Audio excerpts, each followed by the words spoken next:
Good morning, everybody. Still people coming in, but I want to welcome you all to this CCRI webinar.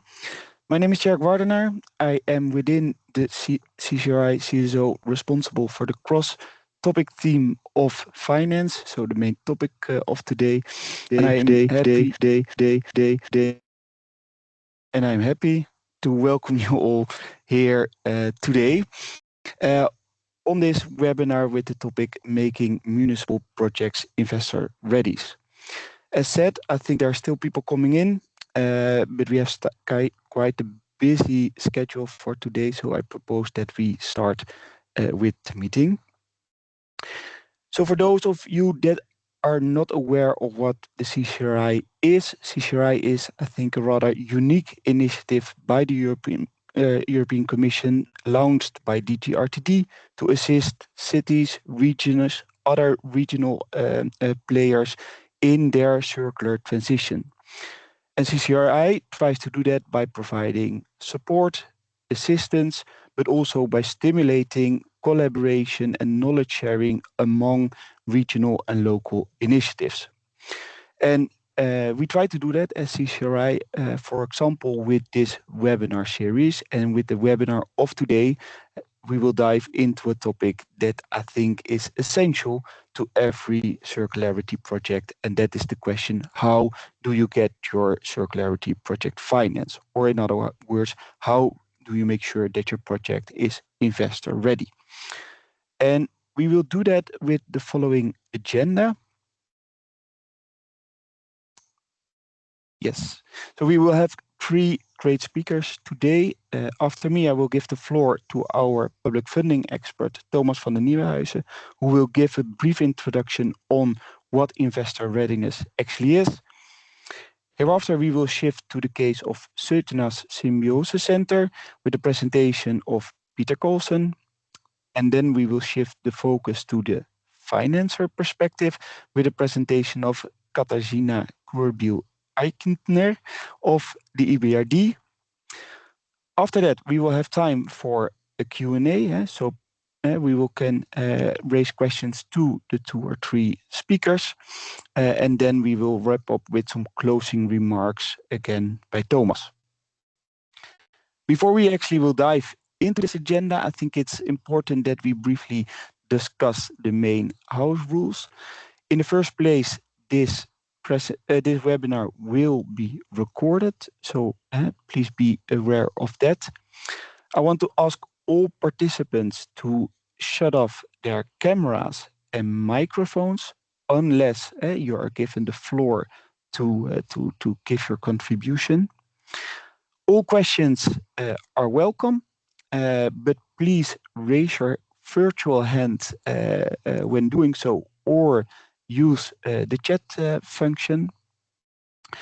In case that you have technical problems, please send an email to the CCRI CSO communications email that will also be shared in the email.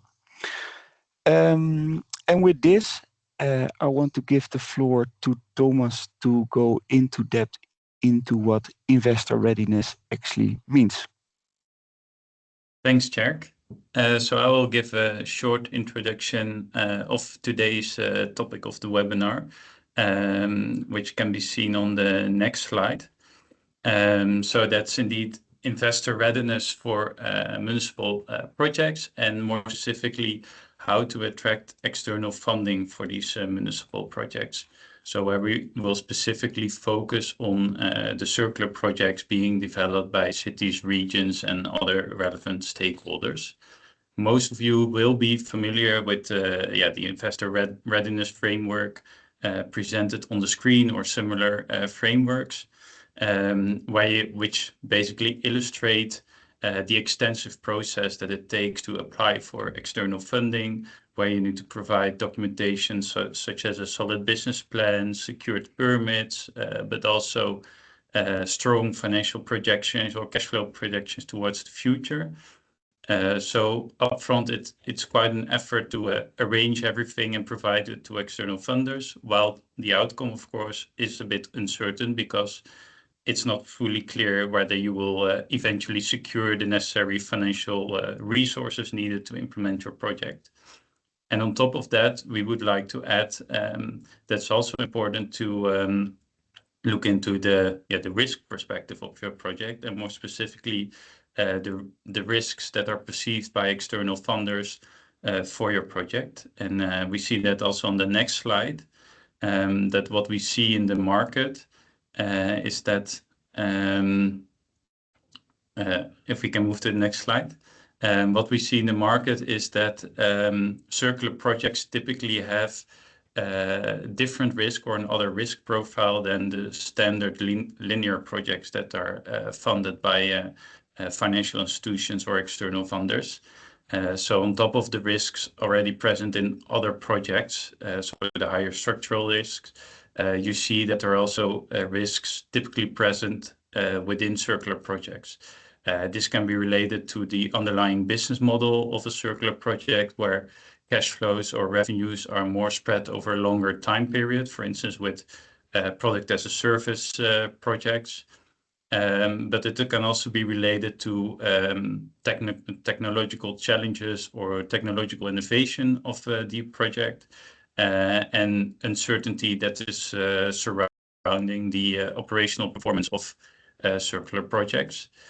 Finally, you also see some typical circularity risks that are related to, for instance, shared ownership of certain assets, or also the of long-term partnerships with stakeholders in the value chain.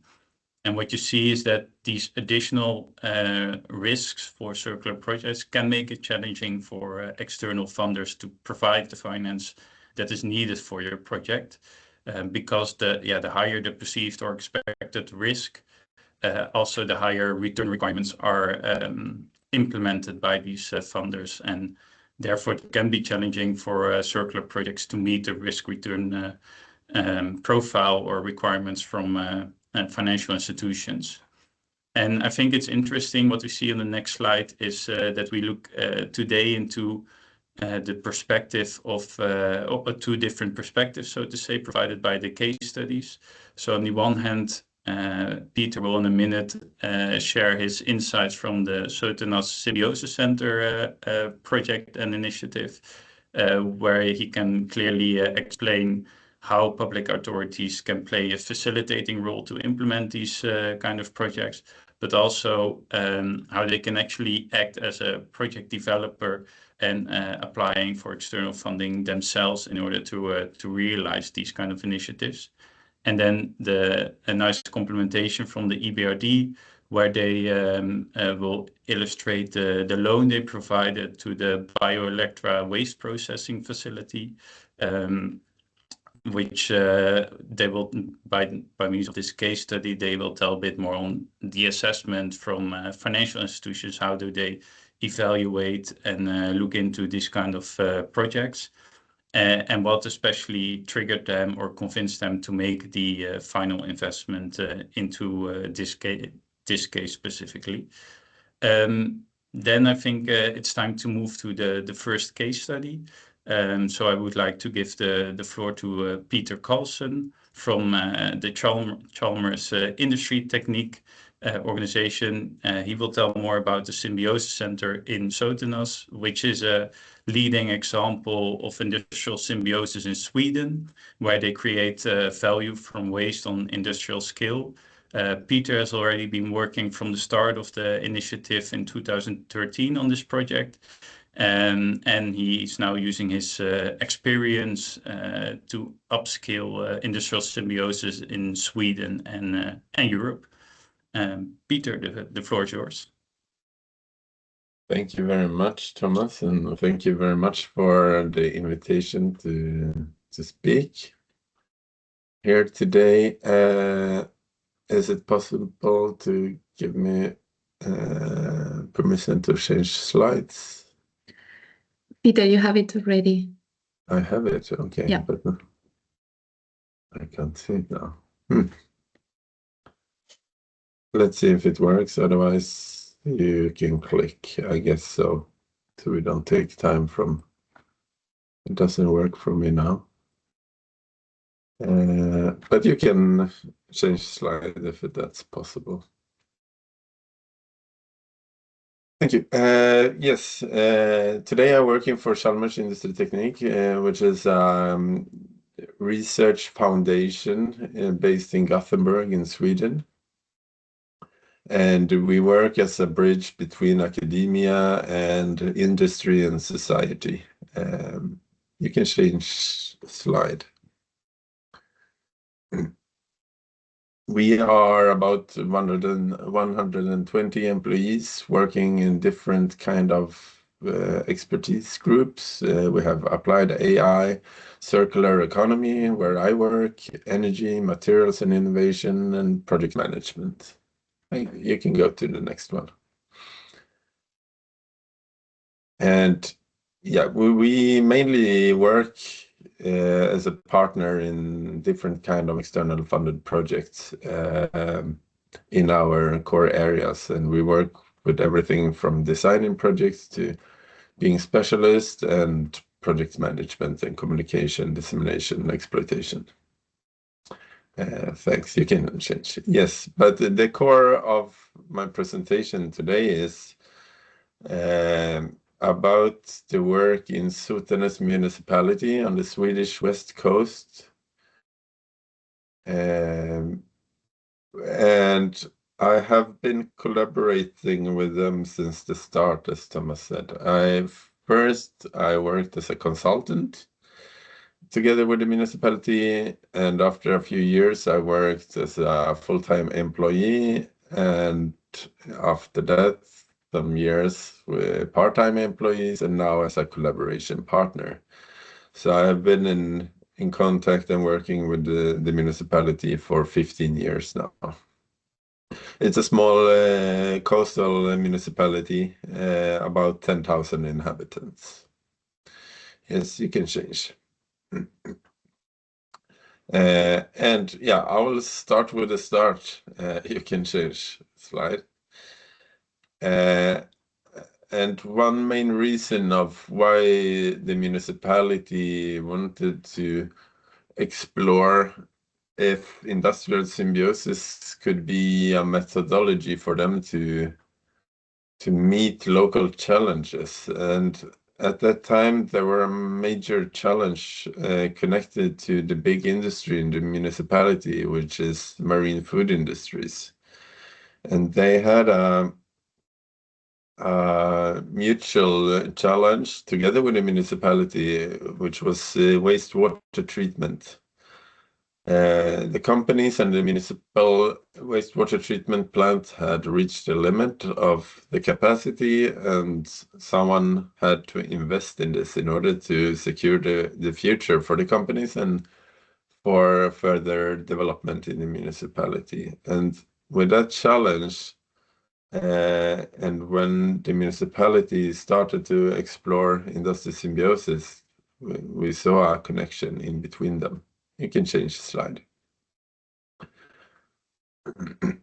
And one of the starting activities, it was in a pre-study funded by the region of Västra Götaland, where Sotenäs is one of 49 municipalities in this region, together with some other municipalities. And one of the starting activities was to visit Kalundborg in Denmark and the famous Symbiosis Center there.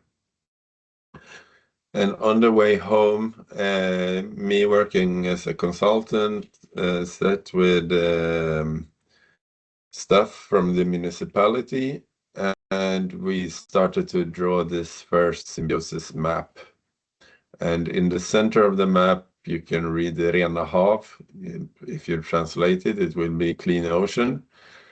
Who was a newly started company who were investigating meeting this local challenge with the wastewater treatment. So they have planned to set up a private company for a wastewater treatment and biogas facility. And that was sort of a baseline for the symbiosis work. Together with the Symbiosis Center, which we also draw already in the car back home from Denmark, we saw that if we want to succeed with this process rather than project, we need to have some sort of facilitation organization. Yes, you can change slide. And for this starting phase, from 13 to 15, there were regional funding in order to support this municipal development, both for a pre-study and then for a start project, you can say. And the municipality co-funded their part with existing stuff and personal costs. So they didn't pay any extra money, but they used existing stuff in order to explore industrial symbiosis. You can change slide. And the next phase, I call it here a development phase from about 16 to 22. And you can change slide again. The symbiosis map and what happened in the development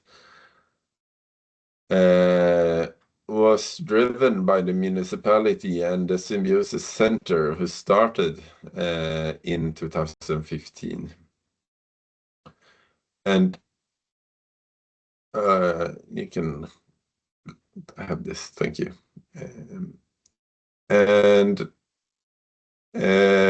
We can now see during these years that the Rena Hav, the biogas and wastewater treatment facility, has established.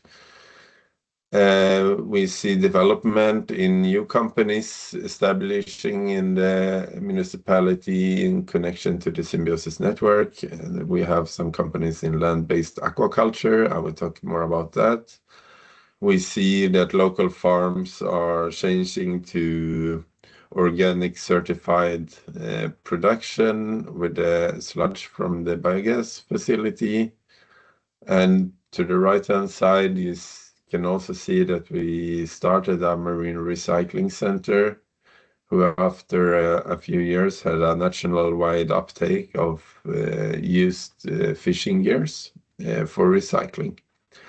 And I will go deeper into the details of the cases, but if you roll to the next slide. In order to facilitate and coordinate the process, a role that the municipality had, but in strong collaboration with companies, both the large companies and also some of the startups, as well as academic partners from around in Sweden and also some international partners. And for different kind of objectives, we had different projects with different funders. A core of the base of Symbiosis Center was funded by Interreg EU. That was connected a lot with the business development, competence development, and skills supply for the industry, both the existing industry, but also the upcoming new industries. We had some money from national money from a strategic innovation program called Resource, where we map together with experts economical, environmental, and social benefits, which show the baseline and also the future. What can we achieve with further working with industrial symbiosis?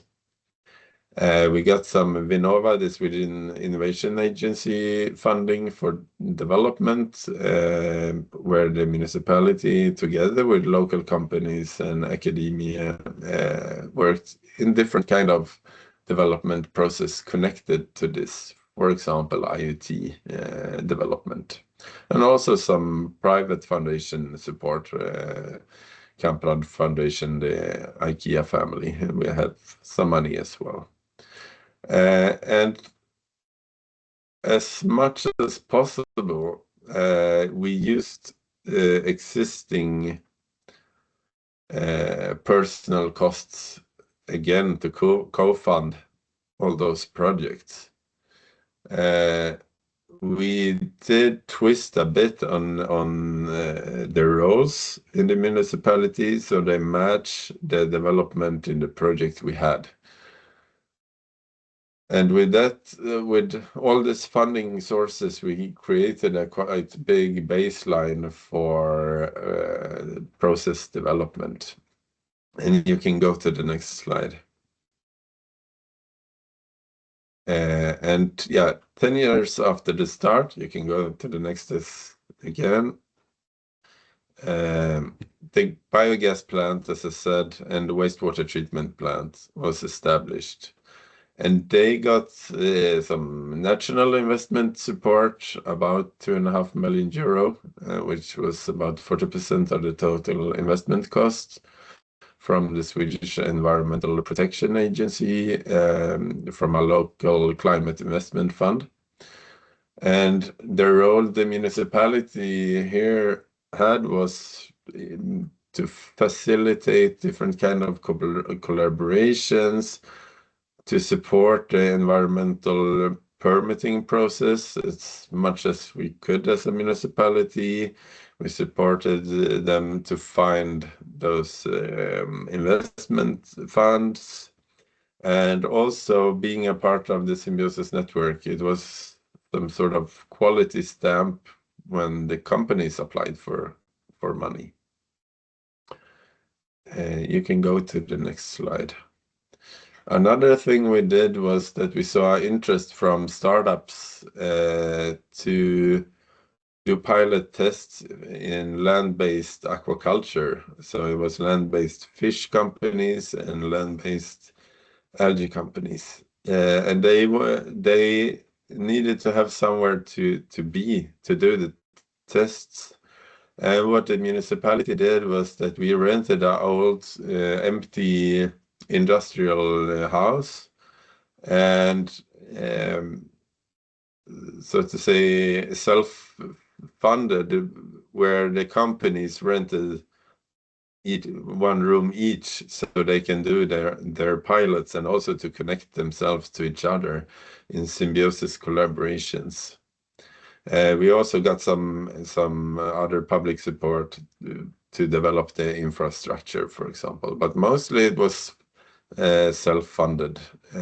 But the municipality had the role to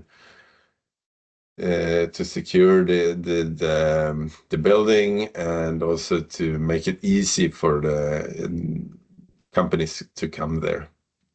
And we also had a next step where we develop an idea for a large-scale testbed for land-based aquaculture, which is not yet up and running or funded, but there is an initiative ongoing. You can go to the next slide.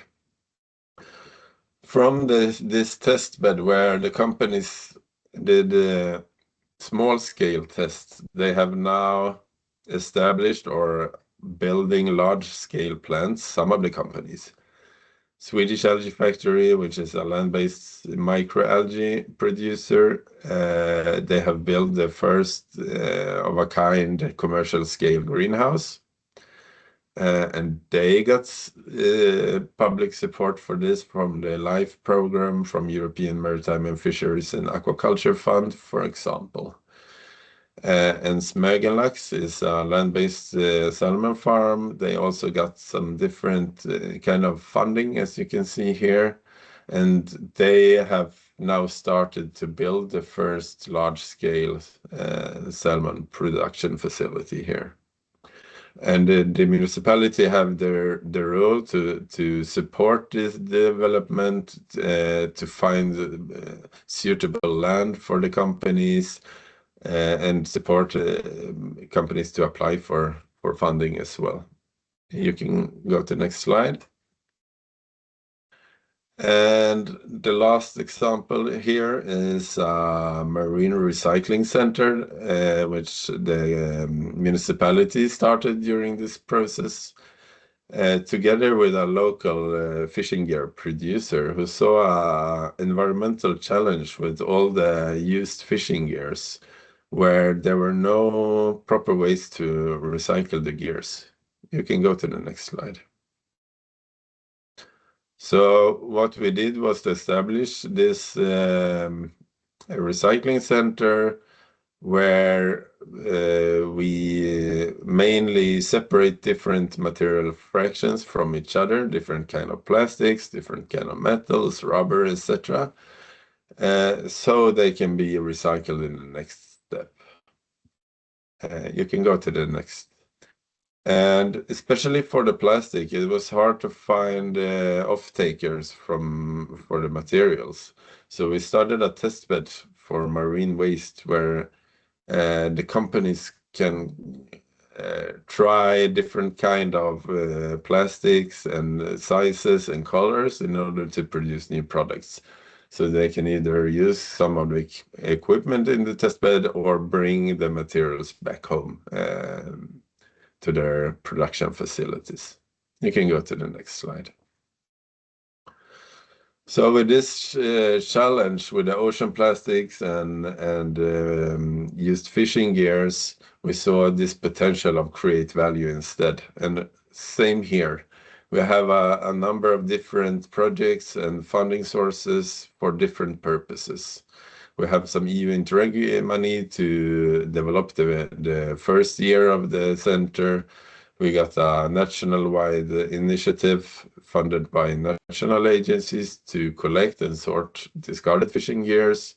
We have the test bed was funded by the Innovation Agency, and we also got some regional funding for working with design for circularity of the fishing gears, and also a pre-study for creating a European flagship connected to used fishing gears.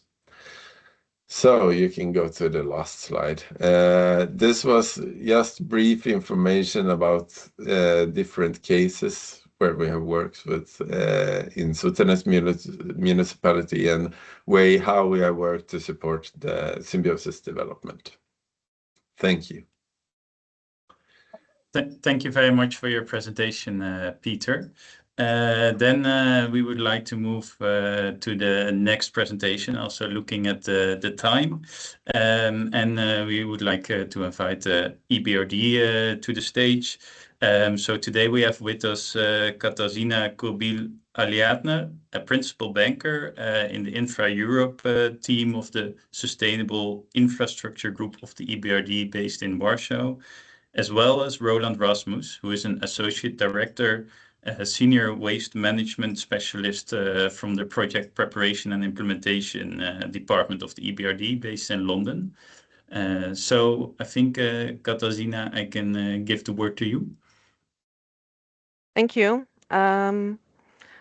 Indeed, I'm here together with Roland Ramusz today to answer any, let's say, technical queries in relation to the project, whom together with Roland we have collaborated on quite extensively to bring it to the successful signing in 2024. So if we could move to the next slide and the next slide. The project that we are presenting here today, it's project being developed in Poland, around 100 over kilometers to the south of Warsaw. And it involves the financing of the construction and operation of a new municipal solid waste processing plant with annual capacity of around 100,000 tons of mixed municipal solid waste.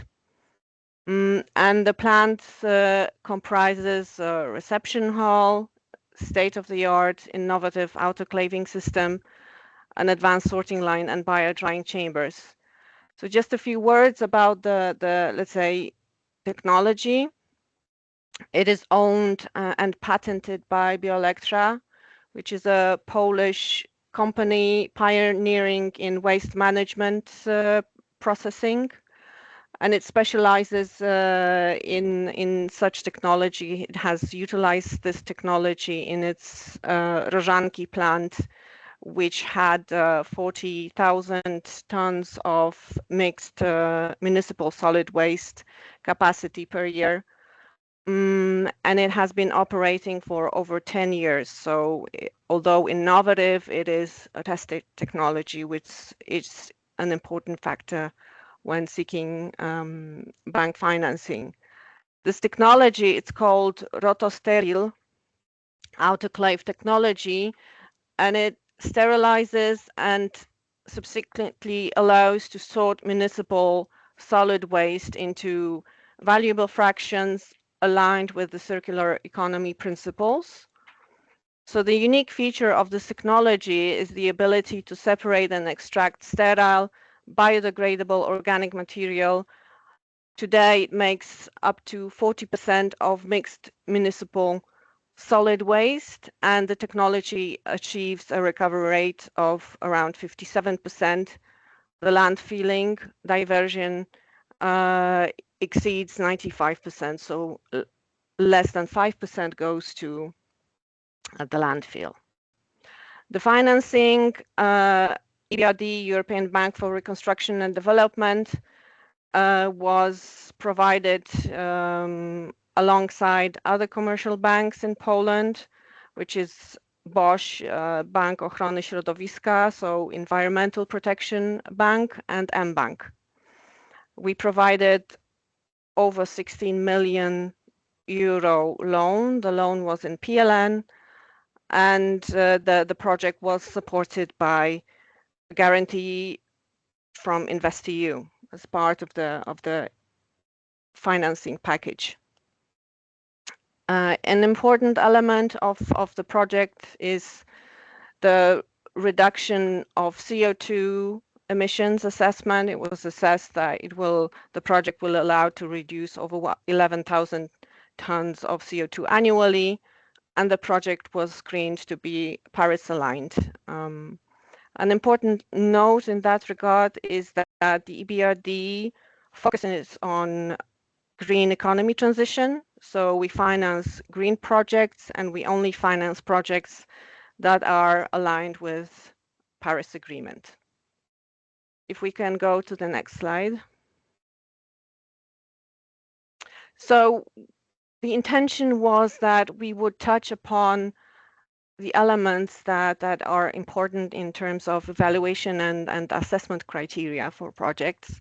And as I said, the Paris alignment and climate impact are very important element of the bank's assessments of projects. So again, all the projects that EBRD engages in need to be Paris aligned. We perform with our colleagues from support units comparative greenhouse gas emission analysis to confirm reductions compared to baseline technologies. In this case, we did a comparison against MBTs. The projects need to be aligned with, in the specific sector, we are talking about waste management and processing, need to be aligned with EU waste hierarchy, the Waste Framework Directive, and best available technology standards, and ensuring environmental integrity. So for each project that is, let's say, initially screened by the bank, we enter the phase of due diligence. Due diligence is very important as it allows to see how the specific project fits into the EBRD's policies and requirements and fits into the, let's say, requirements relating to Paris alignment, climate impact assessment, and regulatory compliance. But we look at all the areas of due diligence standard for typical project finance structures, such as market, commercial, regulatory, legal, technical, insurance, and environment. And I'm touching upon this aspect because this project was financed on a project finance structure basis. And having said that, the EBRD, of course, can engage into diverse set of instruments to support projects, not only project finance, we do capital investments and other forms of financing. And for this sector, we, in the due diligence, we focused on determining the key red flags related to market specifics, such as, for example, unsecured waste supply and key offtakes, technology verification, and regulatory uncertainties that would threaten the project viability. What makes a successful project is proven operation performance. As I said in the beginning, Bioelectra has been operating a waste processing plant using this novel technology in Różanki for over 10 years. We need to see strong sponsors, so sponsors are also screened for their creditworthiness, experience in the sector. We also would like to see clear market access to boost project bankability and investor confidence. If we can go to the next slide. So what are the essential elements for investment readiness? We look how the projects look like from permit and environmental and social compliance. We need projects to entail relevant regulatory permits that are key to also specific country. We need the projects to meet environmental and social standards and be compliant with the EBRD performance requirements, which are our environmental and social policy is disclosed on the bank's website. So for each project, we performed relevant environmental due diligence that looks at how the project fits into the EBRD performance requirements, and any environmental gaps or issues are outlined so that the project, through its implementation and operation, can close those gaps.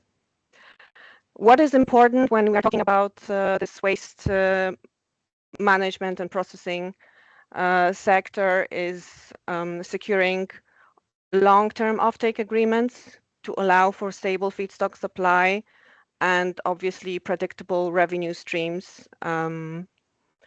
Then, as I said also in the beginning, that the technology needs to be validated through the due diligence, and the scale of the project needs to be assessed and validated. The let's say operating facility in Różanki was smaller than the project that we financed. It was 40,000 tons of mixed municipal waste annually, and the project that we are financing, which is currently still in construction, it's 150,000 tons. However, the technology proved to be scalable, meaning that it did not pose additional risks with regards to increasing the capacity of the plant.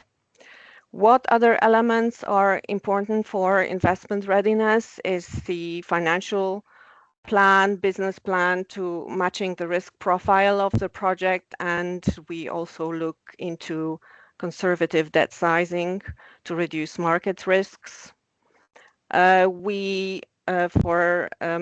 each transaction, and for this one as well, we include monitoring of waste treatment and greenhouse gas emission reductions, which were assumed and assessed at the beginning of the project, and we will be monitoring compliance in that regard throughout the operation.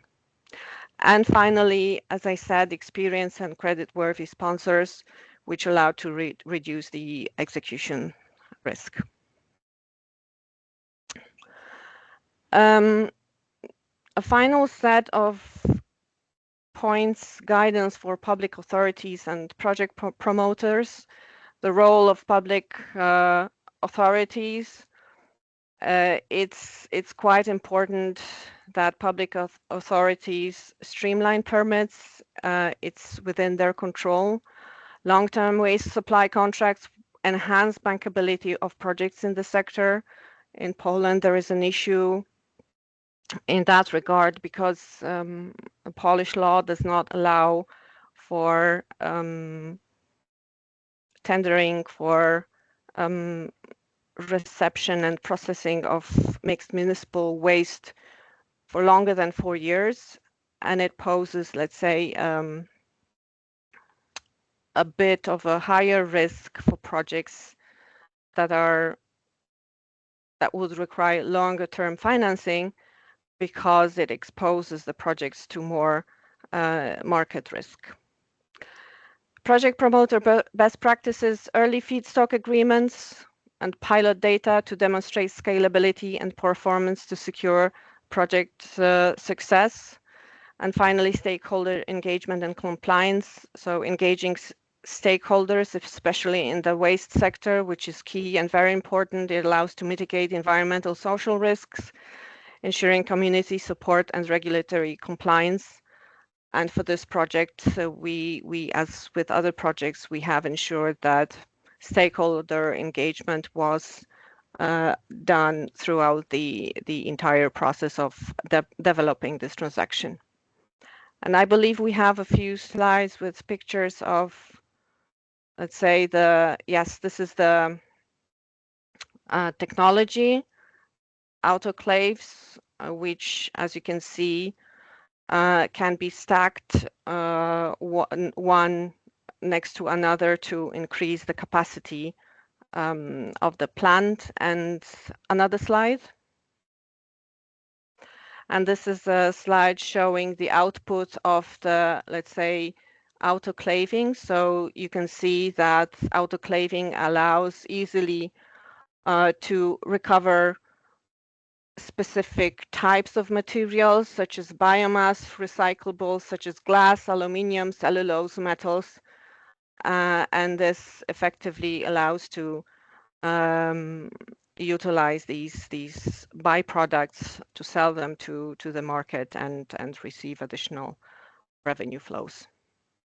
And I believe that's it. Thank you.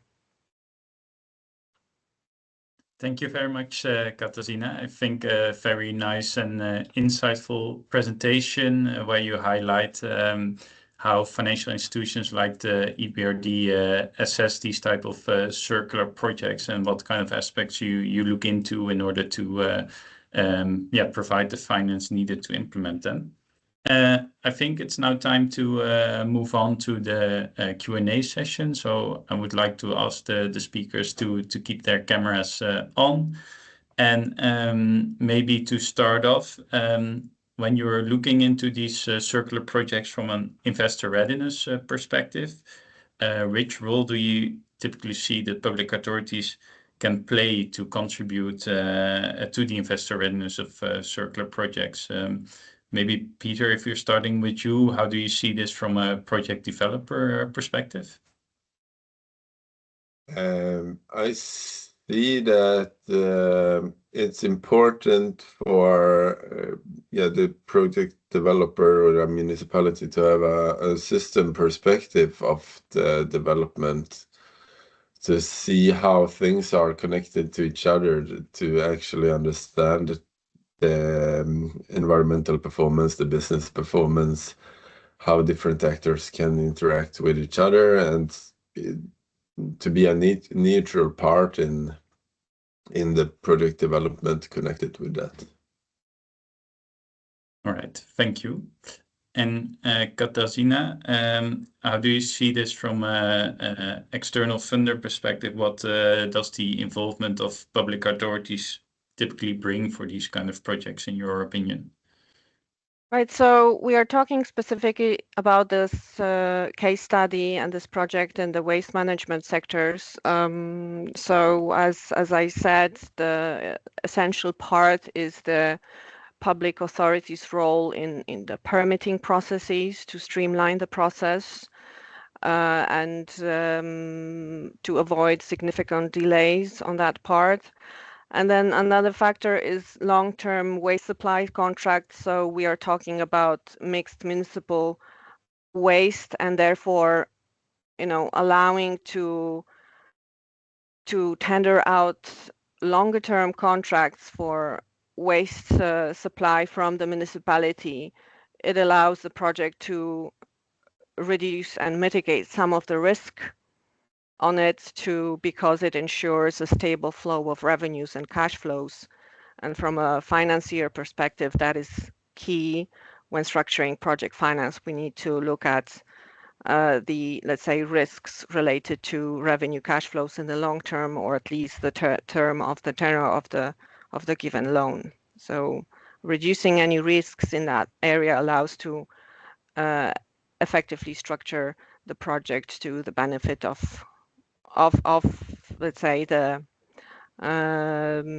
sponsors, but effectively to also the end users. So the people producing the waste, because it then turns and has an impact on the price for waste processing and collection. Perfect. So if I can summarize your answer, it's about facilitating these circular projects in a broad way, also streamlining permitting processes, supporting with financing applications, but also for the external funders, it's important to have this long-term security in terms of offtake and that the market is there. Roland, you want to add something?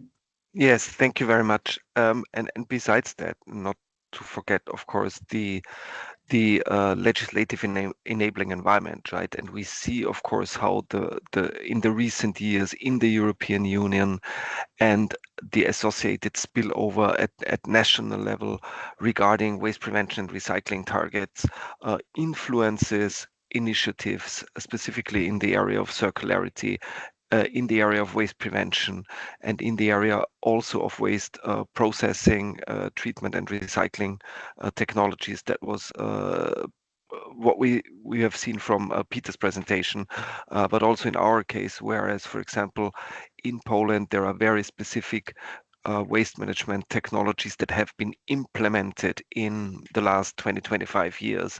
And now with the circular economy package and all the legislation and recycling targets, where countries are struggling, and we have to face that. More than half of the EU countries received early warning reports for the 2025 recycling targets.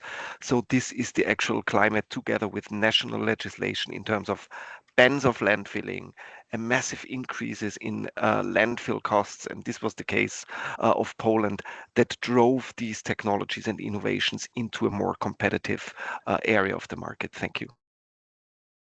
Perfect, thank you. I think very clear and good addition indeed, that the legislative landscape can also provide this stimulating effect, but also some direction where we need to move with the economy and circular projects supporting that.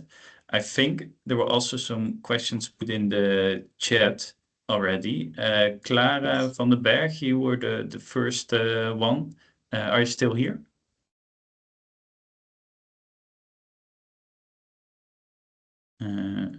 Clara, are you still present or not?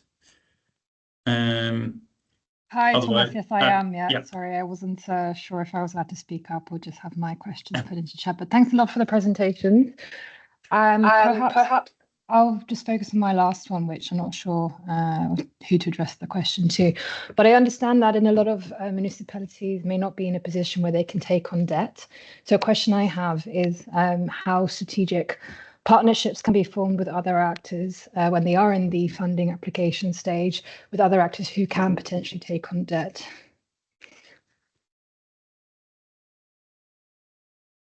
When applying for finance. Thank you. So if I can speak from EBRD perspective, EBRD in Poland specifically, which is regarded as an advanced transition country, it focuses on supporting the private sector and engages, as I said, in green projects Having said that, for this specific project, it was a project finance structure whereby we teamed up with a private partner, and the public side, let's say, came into the play through, again, the streamlining the permitting process, but primarily through waste supply element for the project, for the plant. In terms of municipal financing, we do as well on occasion engage with municipalities to finance investments. And although the EBRD, let's say, does not provide concessional financing, therefore our financing is based on market terms, we do see other structures that can help the municipalities struggling with taking on additional debt, such as through PPP structures or financing, let's say, with municipally owned companies, so at a lower tier level to finance projects in diverse sectors, not only waste processing, but also in sectors such as related to public transport, water and wastewater facilities.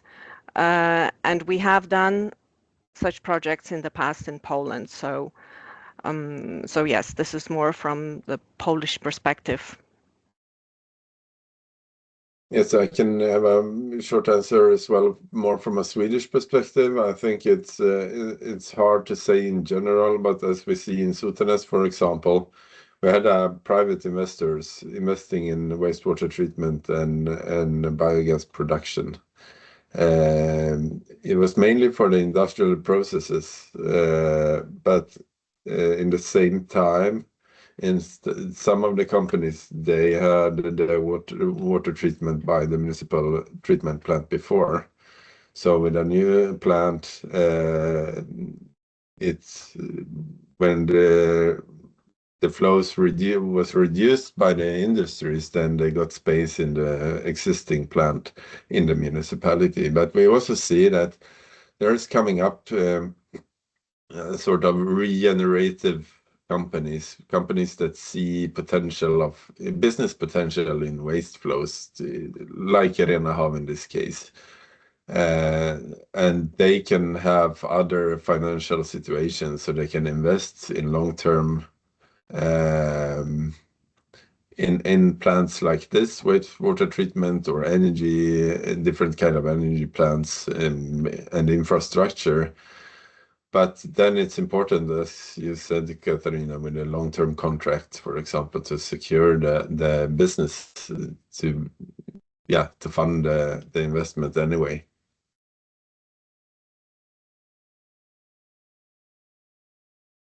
All right, thank you. I see another hand raised by Nele Kelchtermans. Yes, hello, thanks a lot. I hope you can hear me. So thank you for the information. It was very interesting.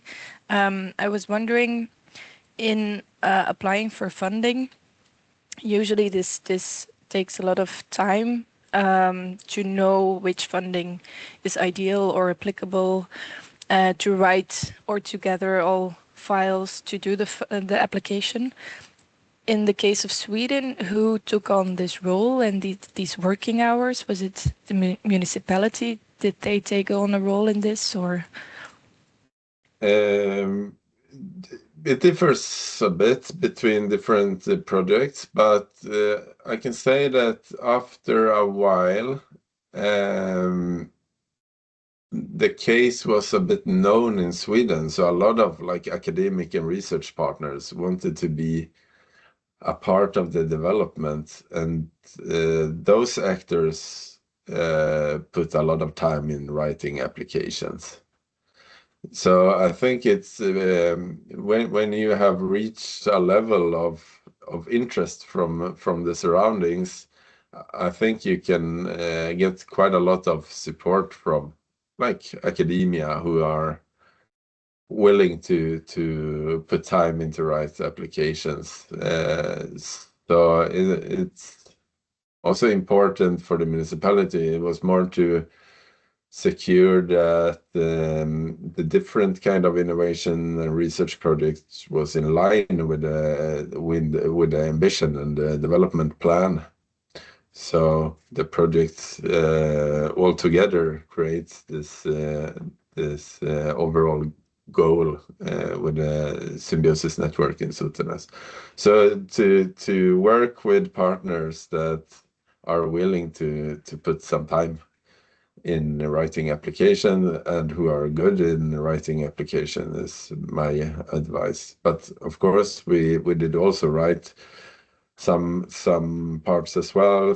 For example, Interreg projects, we wrote quite a lot. And I think that was a key that we had staff that had experienced in that. There was a key for success in the whole development to secure funding.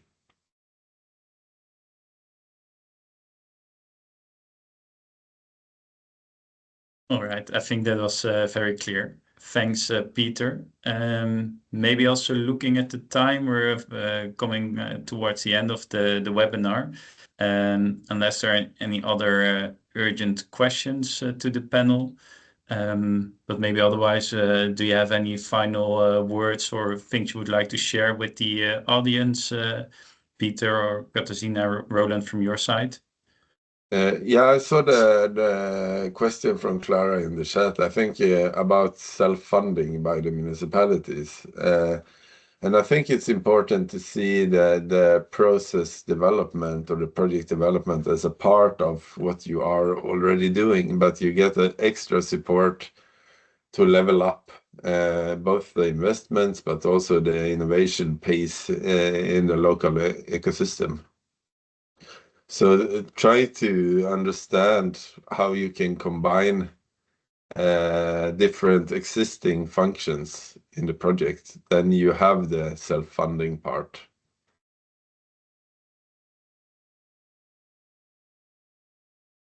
Any final words from you to your side, Katarzyna, to add, or No, just I would like to thank you for the opportunity to participate in this webinar and to present this, let's say, case. As I said, the project is very exciting for us because it touches upon a lot of elements that are strategic to the EBRD's mandate currently. And as I said, it's in the construction phase, and I hope that it will successfully reach completion shortly and be a success story to be, let's say, disseminated amongst other interested parties in the sector. So thank you again. All right, thank you. And yeah, very interesting to see how that happens, and good luck with the project. Yeah, I think we've come now to the end. Maybe I'll take briefly the time to point out that there are also relevant initiatives such as the EIB C3 and the Green Assist initiative that can really help to further mature your project by providing a project development assistance. So I would recommend to take also a look at those initiatives. We would like to thank all the participants for joining the webinar, but especially the speakers of today to share their insights and relevant experiences in this field.